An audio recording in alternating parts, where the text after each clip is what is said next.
Hello दोस्तों, आप लोगों का एक बार फिर स्वागत है मेरे चैनल फन फैक्ट एसकेपी पे। दोस्तों, कल रात एक बड़ी खबर आई है जो इंडिया के लिए गेम चेंजर हो सकती है। यहाँ पे पाकिस्तान रसिया के क्लोज भी जा रहा है और स्ट्राइक हुई है यूएस ने की है वेनेजुएला के पास, जो मैंने आपको बताया था। एक शिप जा रही है। तो ये सारा खबर जो है, ये सारी न्यूज़ जो है वो हम डिस्कस करेंगे इस वीडियो में। तो अगर वीडियो में पहली बार आए हैं, चैनल को सब्सक्राइब कर लें, वीडियो को लाइक करें, शेयर करें, बेल आइकन को भी दबा लें। तो सबसे पहली न्यूज़ की बात करेंगे। ये एक गेम चेंजर हो सकती है इंडिया के लिए, क्योंकि ट्रम्प का विरोध उन्हीं की कंट्री में अब होना स्टार्ट हो गया है। यूएस के लॉ मेकर रो खन्ना ने चिल्लाते हुए कहा है कि डोनाल्ड ट्रंप का ego US India strategic relationships को बर्बाद कर रहा है। क्योंकि मोदी जी ने ट्रंप को नोबेल पीस प्राइज नॉमिनेट नहीं किया, जबकि पाकिस्तान ने किया। अब ट्रंप ने इंडिया पर 50% टैरिफ थोप दिया है। मतलब वहाँ के लोगों को भी ये चीज़ समझ में आ रहा है कि जो सीज़ फायर की खबर थी उसके कारण ही इंडिया पर 50% टैरिफ लगा है, बाकी और कोई बात है ही नहीं। Including 25% on Russian oil bye. ये सब यूएस इंडिया अलायंस को 30 साल पीछे ढकेल रहा है। पहले इशू को समझते हैं। ट्रंप ने इंडिया के गुड्स पे हाई टैरिफ्स लगाए, चाइना से भी ज़्यादा। ब्राज़ील के बाद इंडिया सबसे ज़्यादा सफ़र कर रहा है। इंडिया तो चलो रसिया से ऑयल खरीद रहा है, ब्राज़ील तो कुछ भी नहीं कर रहा, तो भी उनके इंटरनल इशू के कारण उसको 50% टैरिफ झेलना पड़ रहा है। इससे इंडिया के लेदर्स और टेक्सटाइल एक्सपोर्ट्स को नुकसान तो हुआ है जो इंडिया पे टैरिफ लगा है, और अमेरिकन मैन्युफैक्चरिंग भी हिट्स और हर्ट हो रहे हैं। रो खन्ना, जो यूएस इंडिया कॉजेस को चेयर है, ने 5 अलार्म फायर बोला है, मतलब इमरजेंसी। उन्होंने कहा ये पॉलिसीज इंडिया को चाइना और रशिया की तरफ धकेल रहे हैं, जो यूएस के लिए स्ट्रेटेजिक सेटबैक है। अगर रूट कॉज की बात करें तो जो ऑपरेशन सिंदूर हुआ था इंडिया पाकिस्तान का, पाकिस्तान ने ट्रंप को क्रेडिट दिया और नोबेल के लिए नॉमिनेट कर दिया था। इंडिया ने कहा ये इंटरनल मैटर है, मतलब हमारा इंटरनल मैटर है, नो क्रेडिट टू ट्रंप। इसलिए ट्रंप गुस्सा होगा और टैरिफ बढ़ा दिया। जिस दिन मोदी जी ने भाषण अपने संसद भवन में दिया, उसके दूसरे दिन ही टैरिफ 25% पहला लगा था। Jake Sullivan, ex USA NSA, ने भी कहा ट्रंप ने India relations thrown over the side because Pakistan के साथ उसके फैमिली बिजनेस डील चल रहे हैं। मोदी जी एससीओ समिट में गए, वहाँ पुतिन और सी से बायलैटरल टॉक्स की, तीनों लीडर्स की कैमरेडरी देखी। ये रिमाइंडर है कि इंडिया रशिया चाइना के साथ क्लोज हो रहा है। ट्रंप के क्रिटिसिज्म से इंडिया को फायदा हो रहा है। हाँ, अगर यूएस इलेक्शंस में ट्रंप जीत गया तो इंडिया को इंडिपेंडेंट फॉरेन पॉलिसी और स्ट्रॉन्ग करनी पड़ सकती है। ये सब ब्रिक्स का पार्ट है, जहां इंडिया रशिया चाइना मिलकर यूएस डोमिनेंस चैलेंज कर रहे हैं। साउथ चाइना सी में चाइना का गेम इंडिया के लिए थ्रेट है, लेकिन नाटो वर्सेस रशिया में इंडिया न्यूट्रल रहकर खेल रहा है। आपको क्या लगता है, इंडिया को ट्रंप के टैरिफ्स का जवाब देना चाहिए? कमेंट में अपनी राय जरूर बताइए। अगर ट्रंप वापस आ गया तो इंडिया चाइना रशिया के साथ ट्रेड बढ़ सकता है, ब्रिक्स भी एक्सपेंड कर सकता है, लेकिन यूएस के साथ टेक और डिफेंस डील्स खतरे में भी पड़ सकती है। इंडिया को क्वाड जो है यूएस, इंडिया, जापान, ऑस्ट्रेलिया को स्ट्रॉन्ग करना पड़ेगा चाइना को काउंटर करने के लिए। दूसरी न्यूज़ की बात करेंगे दोस्तों। दूसरी न्यूज़ है बहुत ही इंपॉर्टेंट इंडिया के लिए। पाकिस्तान पीएम शहबाज शरीफ ने रशियन प्रेसिडेंट व्लादिमीर पुतिन से मुलाकात की और कहा हम रशिया के इंडिया से रिलेशन को रिस्पेक्ट करते हैं। बिल्कुल ठीक है, लेकिन हम अपने टाइज को मजबूत बनाना चाहते हैं। Trade, connectivity, investment, defence, AI, education, culture और पीपल टू पीपल एक्सचेंजेस। ये मीटिंग तियानजिन में एससीओ समिट के दौरान हुई, जहां दोनों लीडर्स चाइनीज आर्मी परेड के लिए आए हैं।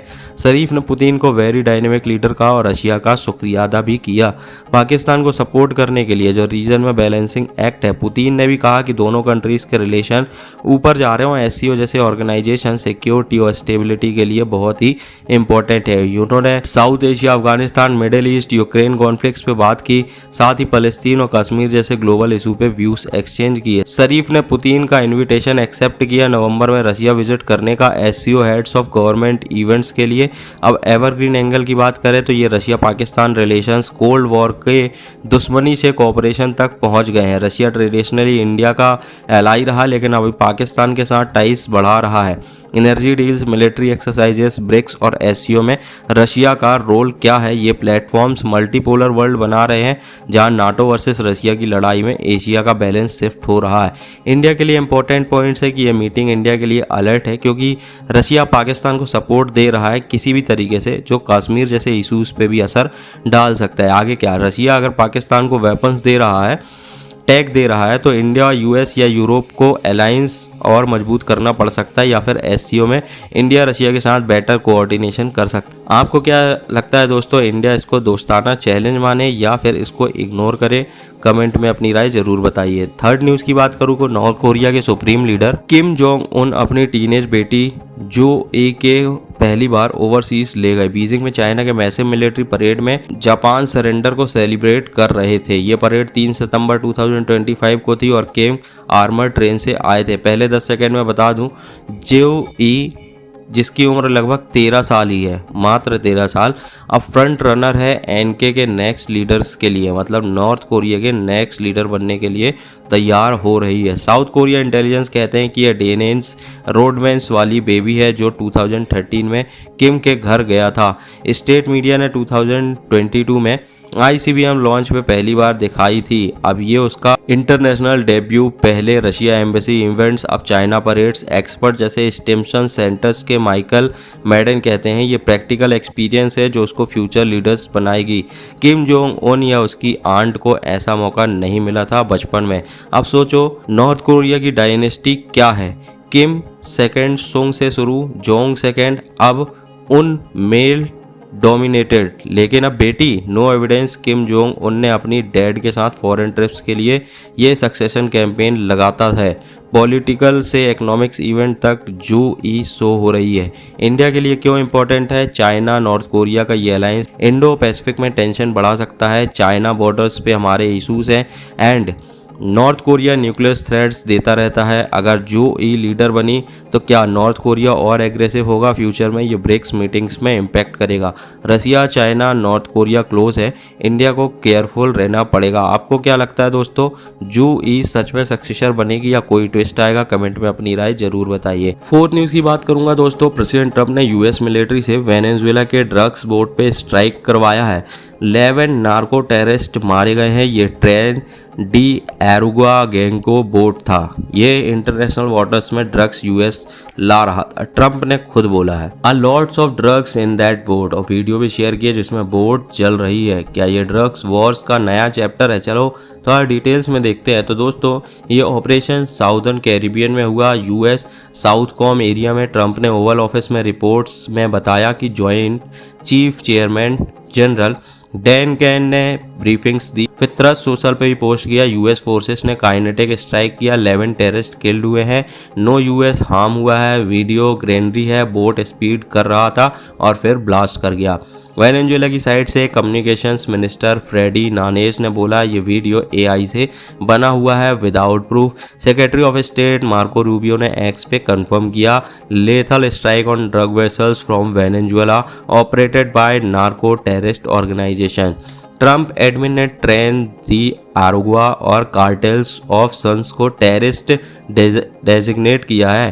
कार्टेल एलिग्ड मादुरो और वेनेजुएला ऑफिशियल्स चलाते हैं। यूएन ने $50 मिलियन रिवॉर्ड्स रखा है मादुरो को अरेस्ट पे। लास्ट 2 मंथ में यूएस के नेवल वेसल्स और थाउजेंड्स मैरीन्स डिप्लॉय किए हैं कैरिबियन में। ट्रंप ने बोला there's more where that came from. Maduro ने जवाब में रिपब्लिक के नाम डिक्लेयर करने की धमकी दी। यूएस को कॉन्टिनेंट का बिगेस्ट थ्रेट बोला है। फिफ्थ न्यूज़ की बात करेंगे तो दोस्तों 3 सितंबर 2025 को बीजिंग के तियानमेन स्क्वायर पे चाइना ने अपना सबसे बड़ा मिलिट्री परेड किया, मार्किंग 80 ईयर्स सिंस WW11 में जापान के अगेंस्ट विक्ट्री। इसमें laser weapons, nuclear ballistic missiles और जायंट्स अंडर वाटर ड्रोन्स दिखाए गए। ये सब देख के दुनिया शौक में है। प्रेसिडेंट शी जिनपिंग ने कहा चाइना अनस्टॉपेबल है और कोई बुली हमें डरा नहीं सकता। ये बात इनडायरेक्टली यूएस और उसके अलायंस के लिए थी। परेड में 26 हेड्स ऑफ स्टेट थे, इंक्लूडिंग रसिया के व्लादिमीर पुतिन और नॉर्थ कोरिया के किम जोंग उन। ये पहली बार है जब ये तीनों एक साथ पब्लिक में मिले। किम जो नॉर्मली आइसोलेटेड रहते हैं, जो को इतना इम्पोर्टेंस मिलना बड़ा ही सरप्राइज था। सबसे बड़ा सवाल, क्या ये परेड ताइवान के लिए वार्निंग है? चाइना ने हमेशा ताइवान को अपना हिस्सा माना है और फोर्सेस यूज करने से भी इनकार नहीं किया। एनालिस्ट बोल रहे हैं कि परेड में दिखाए गए वेपन्स जैसे हाइपरसोनिक मिसाइल्स और under water drones Taiwan invasion के लिए यूजफुल हो सकते हैं। यूएस के प्रेसिडेंट डोनाल्ड ट्रंप जो परेड में तो नहीं थे, ने सोशल पे जी पुतिन और किम के टोंट मारा है। ये तीनों यूएस के खिलाफ साजिश रच रहे हैं। इससे जियोपॉलिटिकल टेंशंस और बढ़ गई हैं। इंडिया के लिए क्यों इंपॉर्टेंट है? चाइना का ये show off power South China Sea और इंडो पैसिफिक रीजन में भी टेंशन बढ़ा सकता है, जहां इंडिया का स्ट्रैटेजिक इंटरेस्ट है। तो दोस्तों, आपको क्या लगता है, ये चाइना का ये परेड सिर्फ शो ऑफ है या ताइवान के लिए रियल थ्रेट, और इंडिया को इससे क्या करना चाहिए?